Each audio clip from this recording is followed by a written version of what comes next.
Reproduzca esta información. Hágala circular por los medios a su alcance. A mano. A máquina. A miniógrafo. Oralmente. Mande copias a sus amigos. 9 de cada 10 las estarán esperando. Millones quieren ser informados. El terror se basa en la incomunicación. Rompa el aislamiento. Vuelva a sentir la satisfacción moral de un acto de libertad. Derrote el terror. Haga circular esta información. Haga circular esta información.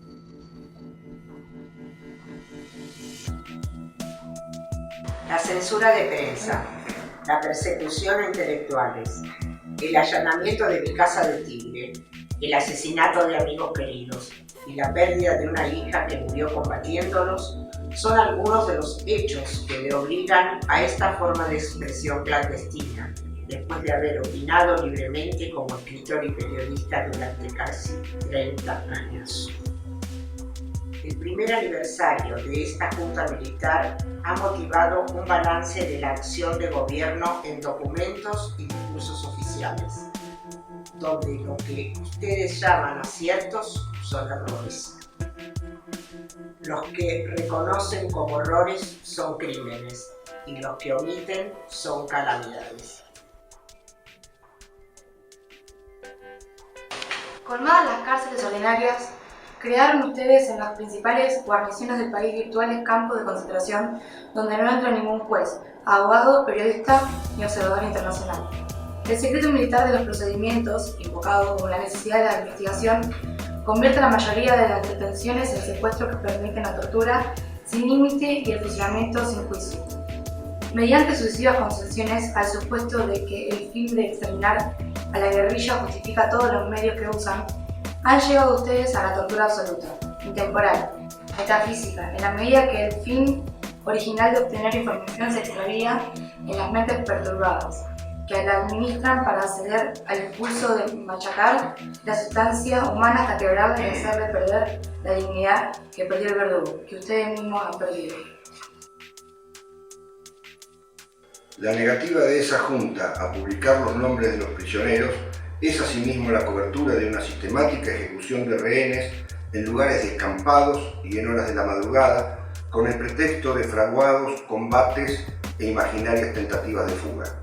El asesinato de Dardo Cabo, detenido en abril de 1975, fusilado el 6 de enero de 1977, con otros 7 prisioneros en jurisdicción del primer cuerpo de ejército, que manda el general Suárez Mason, revela que estos episodios no son desbordes de algunos centuriones alucinados, sino la política misma que ustedes planifican en sus estados mayores, discuten en sus reuniones de gabinete, imponen como comandantes en jefe de las 3 armas y aprueban como miembros de la Junta de Gobierno.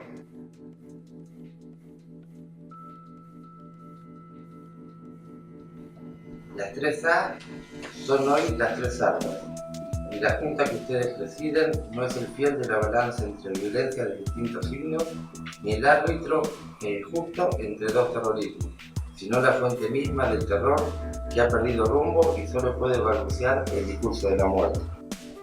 A la luz de estos episodios, cobra su significado final la definición de la guerra pronunciada por uno de sus jefes. La lucha que libramos no reconoce límites morales ni naturales, se realiza más allá del bien y del mal.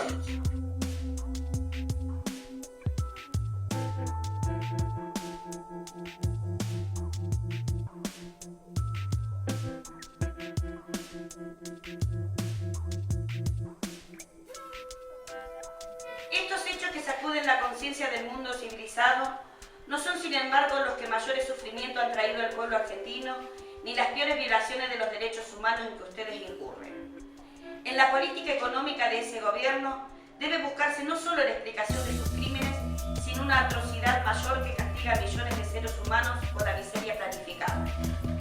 En un año han reducido ustedes el salario real de los trabajadores al 40%, disminuido su participación en el ingreso nacional al 30%, elevando de 6 a 18 horas la jornada de labor que necesita un obrero para pagar la canasta familiar, resucitando así formas de trabajo forzado que no persisten en los últimos reductos coloniales.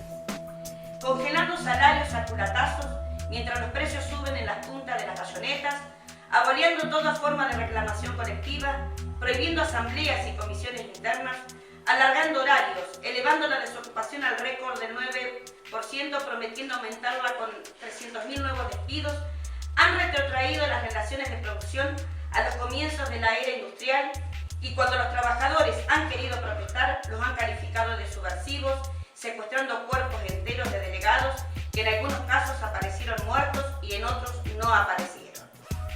Basta andar unas horas por el Gran Buenos Aires para comprobar la rapidez con que semejante política la convirtió en una villa miseria de 10 millones de habitantes. Ciudades a media luz, barrios enteros sin agua porque las industrias monopólicas saquean las napas subterráneas, millares de cuadras convertidas en un bache porque ustedes solo pavimentan los barrios militares y adornan la Plaza de Mayo, el río más grande del mundo contaminado en todas sus playas porque los socios del ministro Martínez de Hoz arrojan en él sus residuos industriales.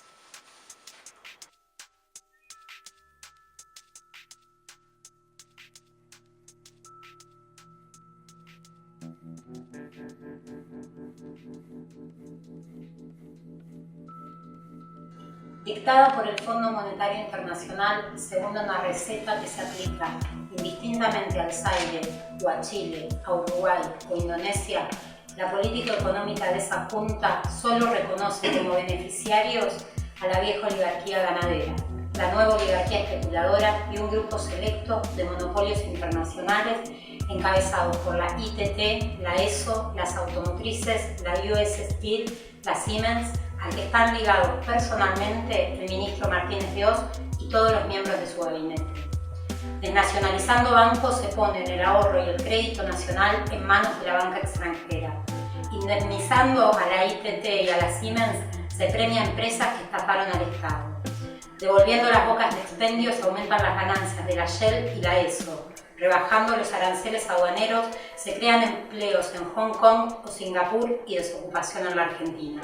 Frente al conjunto de esos hechos cabe preguntarse quiénes son los apátridas de los comunicados oficiales, dónde están los mercenarios al servicio de intereses foráneos, cuál es la ideología que amenaza al ser nacional. Estas son las reflexiones que en el primer aniversario de su infausto gobierno he querido hacer llegar a los miembros de esa junta. Sin esperanza de ser escuchado, con la certeza de ser perseguido, pero fiel al compromiso que asumí hace mucho tiempo de dar testimonio en momentos difíciles. Rodolfo Walsh, Buenos Aires, 24 de marzo de 1977.